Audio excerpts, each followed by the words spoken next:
So, this is my video studio setup where I shoot all of my video related content. It is okay, but let's be honest, it is not even close to those Pinterest like studio setups. First, we need to clean it up.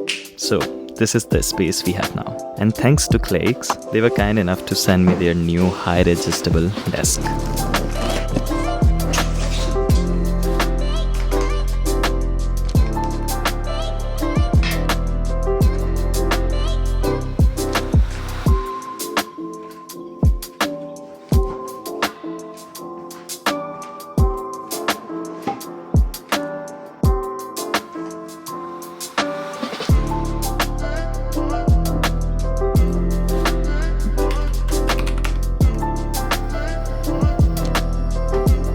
Now it finally feels like a proper creative space. What do you think?